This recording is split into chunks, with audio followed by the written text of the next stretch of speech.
네, 또 다음 질환 보겠습니다. 네, 아랫부분, 손 부분 볼까요? 류머티즘성 관절염이라고 되어 있네요. 이것도 관련이 네네. 있나요? 네. 우리가 건강할 때는 괜찮지만은 입안에 균들이 굉장히 많다고 말씀드렸는데 이 균들이 우리가 면역력이 떨어졌을 때 우리 몸속에 침투를 할 수가 있습니다. 네. 이거를 기회감염이라고 하는데 류마티스성 관절염 환자는 일반인에 비해서 치주질환 위험성이 약 2배 정도까지 높았습니다. 특히나 치주질환의 원인균으로 손꼽히는 진지발리스균이 그 원인이 되는데요. 이 세균은 단백질을 변형시키는 효소를 분비하게 되고 이 변형된 단백질이 류마티스성 관절염을 발생시킬 수 있다는 것이 밝혀졌습니다. 네, 그렇군요. 전신질환으로 이제 번질 수 있는 치주질환 네 번째 살펴보겠습니다. 네. 이번에 복부 쪽으로 한번 가볼게요. 암까지도 유발할 수가 있네요. 네, 와, 그렇습니다. 진짜 그래요? 자, 이 치주질환의 세균과 이 염증 물질이 혈관을 타고 이제 전신으로 퍼져서 면역 체계를 교란을 시키고요. 이 암세포 증식에 관여해서 암 발생 이 위험도 높인다고 하는데요. 네.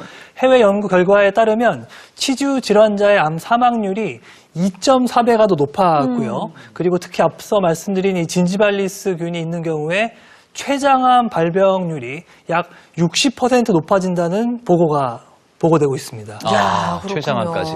네. 이제 한 군데가 더 남았는데. 이번엔 뇌 쪽 한번 머리 볼게요. 쪽이라 네. 예상이 되거든요. 역시 치매. 네. 그렇습니까? 치주질환의 마지막 단계는 치아를 빼게 되는 발치가 될 텐데요. 네. 치아를 상실하게 되면은 치아수가 감소하게 되고 음식물을 씹는 저작 운동이 어려워지게 됩니다. 네. 이로 인해서 뇌로 가는 혈류량이 감소하고 뇌의 대사 활동, 신경 활동 이런 것들이 모두 감소하게 되니까 이것이 인지 기능 저하에까지 영향을 미치게 되죠. 그렇군요. 이게 참 알면 알수록 우리 몸이 참 신비합니다. 그렇죠? 네네. 치매, 암의 관절염. 그러니까 이렇게까지. 치주질환이 곧 우리 그 전신 질환의 시초라고 봐도 그러게 말이에요. 될 것 같네요. 예. 그냥 말씀을 듣다 보니까 아까 그러셨잖아요. 통증이 없다고 지금 이게 안심할 때가 아니라고. 근데 그러니까 통증이 있으면 뭐 빨리 찾아가서 네. 병을 이렇게 미리 좀 이렇게 예방도 할 수 있었을 텐데. 그렇죠. 그러니까요. 네. 근데 내가 지금 상태가 괜찮나 이게 좀 궁금하거든요. 네. 이걸 자, 좀 체크해볼 방법이 있을까요? 그래서 간단하게 내 잇몸의 건강 지수를 찾아볼 수 있는 테스트를 한번 준비했는데요. 제가 12항목을 읽어드릴 텐데 네. 점수가 다 적혀 있습니다. 항목마다. 항목만 점수를 더해서 총점을 내시면 되겠습니다. 네. 시작해 보겠습니다. 네. 이를 닦을 때 잇몸에서 피가 나온다. 이 사이에 음식물이 자주 낀다. 치아에 치석이 있는 것 같다. 네. 나쁜 입냄새가 난다. 잇몸에 통증을 가끔 느낀다. 이가 시린 적이 있다. 이가 조금 흔들리는 곳이 있다. 잇몸이 자주 붓는다. 부모님 중에 틀리하신 분이 있다. 피곤하면 이가 들뜬다. 당뇨병으로 치료 중이거나 치료받은 적이 있다. 현재 담배를 피우고 있다. 자, 네. 저기에서 적었습니다. 지금 점수를 이제 합쳐서 쓰면 되는 거잖아요. 그렇습니다. 네, 100점 들어볼까요? 만점입니다. 네. 자, 하나, 둘, 셋. 굉장히 좀 양호한 것 같아요. 네, 저는 16점? 이 사이에 음식물이 자주 낀다, 치석이 있는 것 같다. 그거 두 개 정도. 네. 네. 0점에서 25점 사이니까 네. 잇몸이 건강한 편이시고요. 오, 다행이네요. 축하드립니다. 저는 39점 나왔는데. 39점. 예. 26점에서 50점은 적극 관리가 필요한 시점. 그렇군요. 우리 관리입니다, 관리. 관리. 예. 예, 우리 문영미 선생님. 근데 그 점수가 많이 나오는 게 좋은 거죠? 나는 무조건 점수가 많이 나오면 좋을 것 같아. 점수가 많이 나오면 안 좋습니다. 하나, 둘, 셋. 아니, 단수도 야, 점수가 일단 한번 나오면 좋은 아, 거죠. 95점. 이거 왜 A 플러스인데. 그러네요, 네. 선생님 진짜 관리하셔야 되겠다. 95점. 네. 아, 이 정도면 점수 좋아요. 점수대로 51점에서 75점이 적극 치료가 필요한 단계이고요. 네. 76점에서 100점이 치주 질환이 심각한 상태인데요. 지금 문영미님은 치주 질환이 심각한 상태로 나왔습니다. 그렇군요. 근데 관리가 필요한 거랑 치료가 필요한 거는 무슨 차이인가요, 선생님? 잇몸병 같은 경우에는 단계에 따라서 부르는 명칭도 조금씩 다르고요. 네. 대처 방법도 거기에 따라서 다릅니다. 제가 하나씩 설명을 좀 드리도록 하겠습니다. 네. 자, 치주 질환은 저희가 이제 3단계 그 치주 질환 발전 단계 이렇게 3단계로 나눠봤는데요. 먼저 가장 왼쪽에 화면의 왼쪽은 이제 증상이 없는 정상적인 이제 상황인 거죠. 깨끗하네요. 자, 첫 번째 단계 한번 볼게요. 자, 잇몸이 부어 오르고 식사 또는 양치할 때 출혈이 난다고 돼 있네요. 이거 좀 흔하지 않나요, 선생님? 예, 치주 질환의 전 단계인 치은염 증상입니다. 네. 아직 치주염까지 가지는 않았지만은 잇몸이 염증이 시작되는 그런 단계로서 잇몸이 빨갛게 붓고 양치할 때 피가 날 때도 좀 있고 피곤하면 이거 좀 안 좋다 이런 느낌 정도는 좀 느끼실 수 있는 단계입니다. 네. 그러면은 치료는 어떻게 하면 될까요? 네. 올바른 양치질 스케일링. 네. 요거는 사실은 제가 얘기를 들은 게 네. 양치질 하다가 피 나면은 그냥 피 나더라도 계속 닦아주라고 어디서 들은 것 맞습니다. 같거든요. 아, 그래요? 그래요? 맞습니다. 피가 난다는 건 잇몸이 좋지 않다는 뜻이기 때문에 그 부분을 마사지하듯이 더 열심히 닦아주라는 뜻인데요. 아. 물론 이 출혈과 붓기가 계속된다고 하면 치석이 딱 자리 잡았다는 얘기여서 양치질로만 해결되지 않을 수도 있습니다. 그렇군요. 그럼 이제부터 병원 시작이에요? 어머, 그런 아직까지는 건가? 네? 시작된 거예요? 아직까지는 살짝 시작이, 그렇게 네네. 살짝. 겁먹으실 필요는 없으시고요. 치은염 단계는 치아의 위쪽 부분, 잇몸의 위쪽 부분에 국한된 단계이기 때문에 스케일링 정도만으로도 좋은 결과를 얻을 수가 다행이다. 있습니다. 네. 그렇군요. 자, 치주 질환 발전 단계 그러면 2단계 보겠습니다. 치아와 잇몸 사이가 이제 벌어지면서 잇몸뼈에 손상이 시작되는 그런 단계네요. 그렇죠. 네. 예. 치주염 단계가 이제 시작이 좀 되는 건데요. 네. 이 단계에서는 잇몸이 붓고 피가 나고 하는 것들이 좀 더 좀 잦아지고 뭔가 딱딱한 음식이나 이런 걸 씹을 때는 좀 시큰한 느낌, 식사에 좀 곤란을 느끼실 수도 있는 단계입니다. 제일 중요한 거는 여기서부터는 잇몸뼈가 녹아내리기 시작한다는 거죠. 보통 사람들이 생각할 때 스케일링을 받게 되면 네. 치아가 내려가고 치아가 깎여나간다는 생각을 맞아요. 하실 수가 있는데 네. 이게 그것이 아니라 약간 느낌 때문에 오해를 하시는 건데요. 절대 스케일링으로서는 치아가 마모되거나 갈려나가지 않습니다. 이게 스케일링 받고 나서 잇몸이 내려갔다고 느끼시는 거는 부었던 잇몸이 내려가게 되고 그리고 네. 끼어있던 치석이 제거되면서 빈 공간이 느껴지기 때문에 이게 그렇게 느껴지는 것이지 네. 스케일링은 정말로 중요한 예방법이자 이 치료법입니다. 만 20세가 되시는 분들은 모두 연 1회 스케일링을 받으실 수 있기 때문에 그쵸. 보험으로 꼭 평균 1, 2만 원 정도의 가벼운 저렴한 비용으로 스케일링을 받으시기를 추천드리겠습니다. 네. 그렇군요. 저희가 지금 치주 질환 이제 발전 단계를 이제 살펴보고 있는데요. 시청자 여러분들이 이제 궁금한 점을 저희한테 이제 많이 물어오고 계십니다. 네네. 어떤 질문이 들어왔는지 먼저 살펴보고 또 그 다음 이야기 이어갈게요. 잇몸병 환자에게 구강청결제가 도움이 될까요? 구강청결제. 도움이 된다면 구강청결제를 어떻게 사용하는 게 좋을까요? 했는데요. 네, 구강청결제 어떻게 생각하십니까, 네, 선생님? 자리로 이동하셔서 네, 그러니까 이제 제가 볼 때에는 각을 하는 구강청결제가 만병통치약은 아닙니다.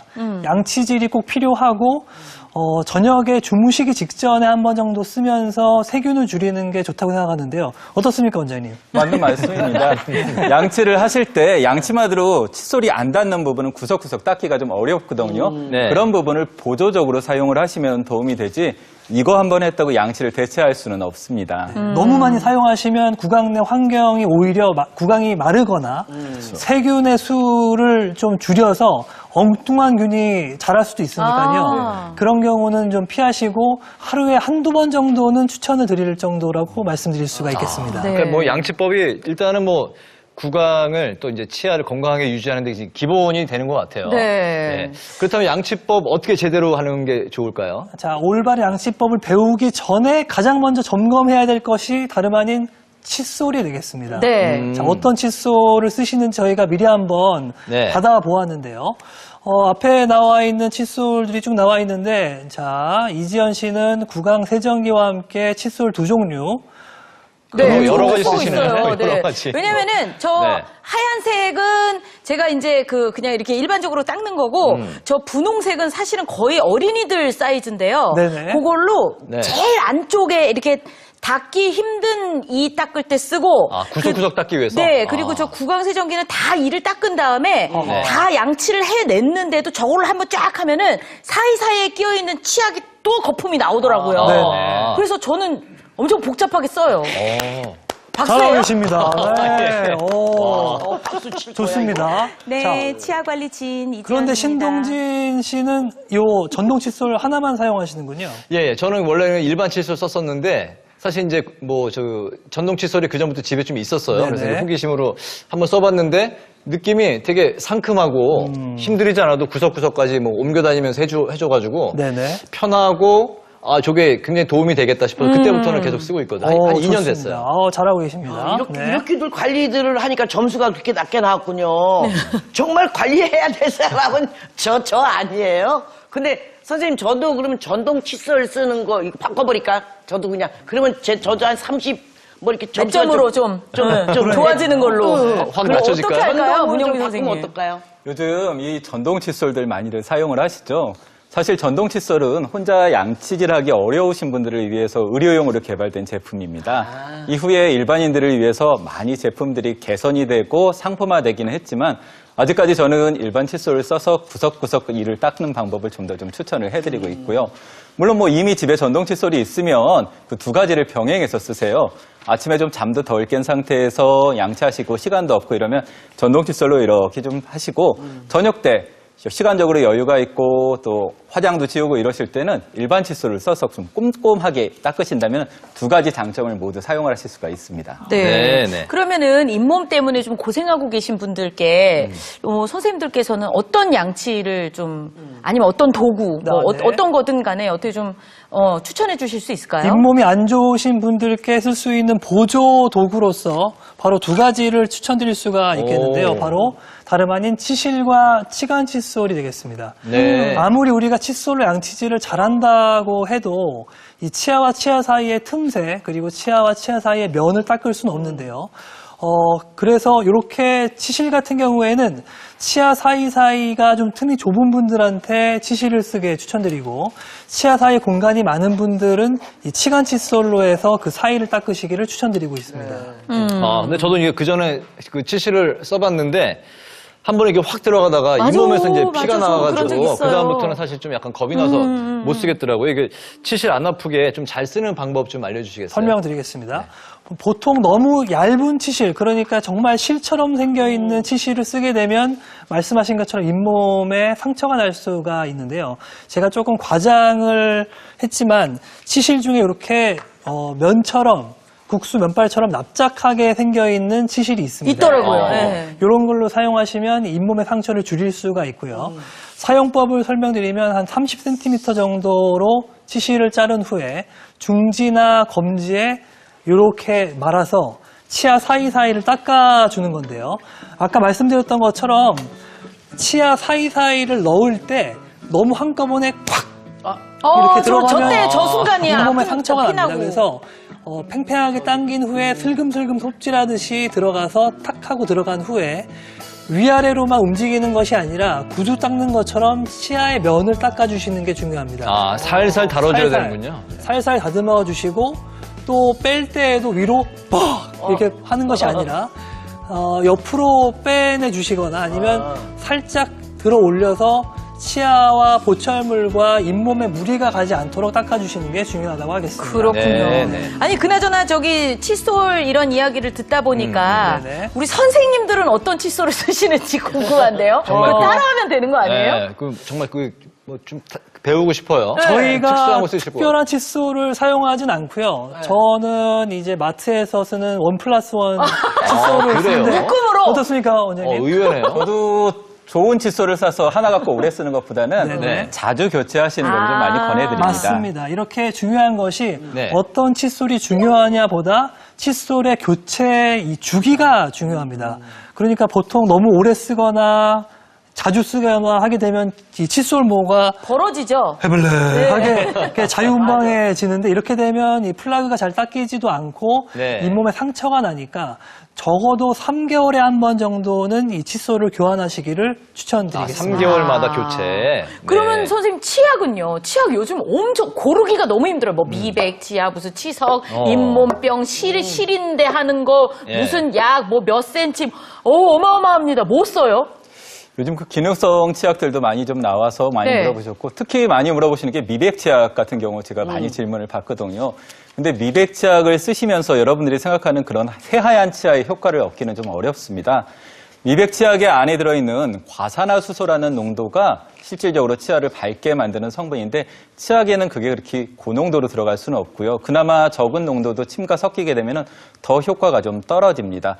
그리고 또 한 가지로 치석 억제 효과가 있다고 광고하는 치약들이 있는데 사실 치약 안에는 불소나 연마제나 계면활생제라는 성분들이 좀 들어있고요. 이것들이 플라그를 형성을 억제를 해서 치석 형성까지 억제를 할 수가 있습니다. 사실 치약 갖고 치석을 제거한다는 건 말이 안 되고요.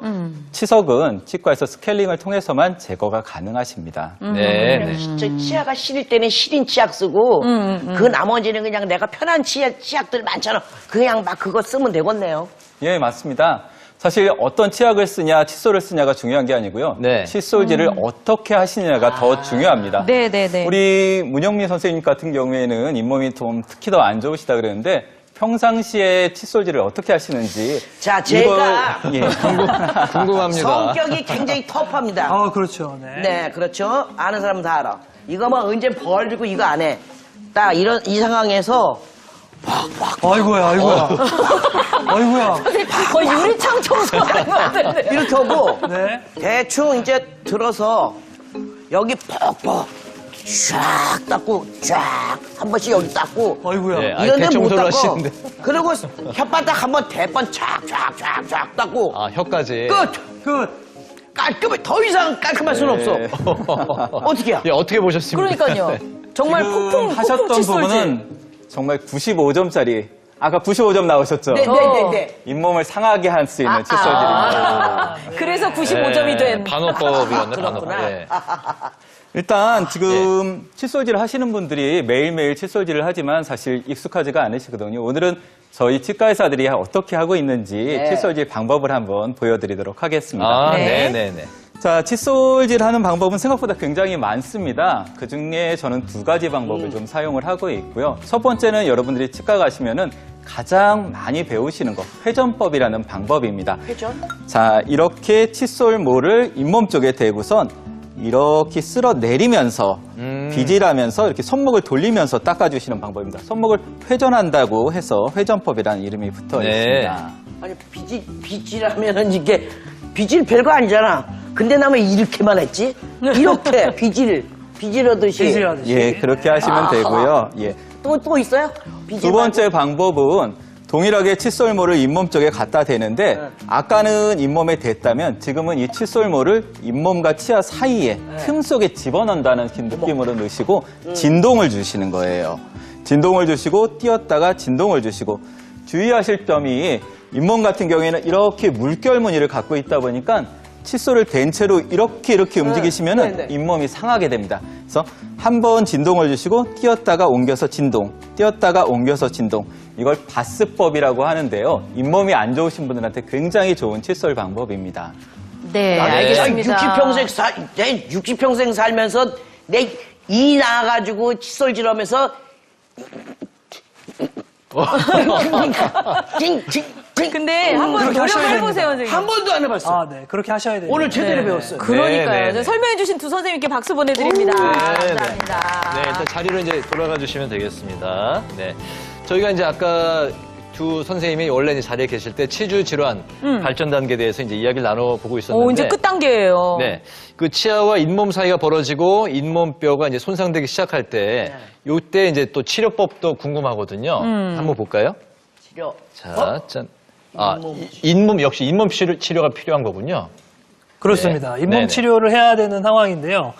잇몸 치료가 여러 단계가 있거든요. 먼저 첫 번째 잇몸 치료에 대해서 설명을 드리도록 하겠습니다. 네. 일단 지금 단계의 잇몸 치료 같은 경우에는 네. 잇몸에 마취를 하고 안쪽에 있는 치석들을 좀 긁어내는 치료가 좀 필요하게 됩니다. 여기서 더 진행되게 되면은 다음 단계로 넘어가게 될 텐데요. 네. 다음 단계 한번 보여주시겠습니까? 예, 마지막 단계인데요.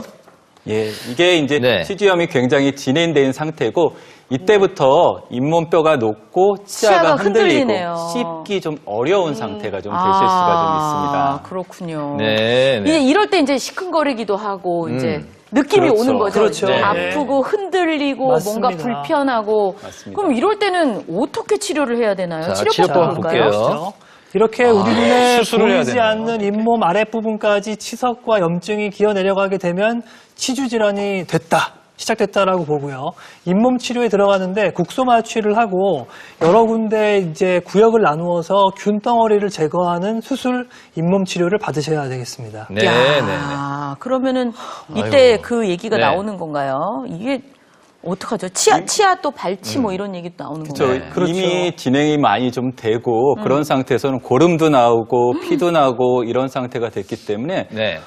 단순하게 잇몸 치료로만 갖고는 안 되고 잇몸 수술이 필요한 경우들이 아. 있고요. 네. 잇몸을 절개를 하고 안쪽까지 들어가서 깊은 부위에 있는 염증을 제거를 해야 됩니다. 아. 그리고 이게 더 심해지면은 치아의 신경까지 손상시키는 복합 질환으로도 발전이 될 수가 좀 있습니다. 그렇군요. 아, 치아 신경까지 손상이 될 수 있군요. 신경. 아니 근데 네. 그 꼭 치과에서 내가 이번에 너무 고생했어. 치과 때문에 고생했어 하면 꼭 나오는 얘기가 아까 문영민 선생님 말씀하신 발치 아니면 이제 수술. 나 잇몸 수술했어 이거거든요. 네, 제일 무서운 단계죠. 결국 예. 이제 2단계에 가면 이제 수술밖에 답이 없는 건가요? 말씀하셨던 이쪽 무서운데. 단계가 지금 네. 잇몸 수술을 하는 단계고요. 아. 만약에 이제 여기서 더 진행이 좀 돼갖고 수술로도 효과가 없다. 그러면은 안타깝게도 발치를 선택하는 그 다음이 수밖에는 발치군요. 아, 네. 그 문영민 선생님 제일 싫어하는 말 또 나왔네요. 발치. 나이가 들면 어쩔 수도 없고 이빨을 뽑는 이 경우들도 참 많잖아요. 근데 네. 우리가 이제 수십 개다 보니까 이게 안 보이는 데가 한두 개가 좀 없어도 대충 그냥 없어도 그냥 살지. 뭐 옛날에 그런 말 있잖아. 이 없으면 잇몸으로 살아. 그러면 되지 뭘 그래. 그리고 이빨 없다고 뭐 고기를 못 씹냐 못 씹냐 그러잖아요. 예. 네. 사실. 근데 사실 저 속 안에 있는 거 그거 도선하게 음따고 내가 살아가는데 불편하겠어요? 그러니까 그런데- 치아가 또 한두 개 정도는 없어도 되지 않냐 그런 얘기도 하고. 그런데 네. 이제 한두 개 없는 게 큰 문제를 불러일으킬 수가 있는데요. 그래요? 사람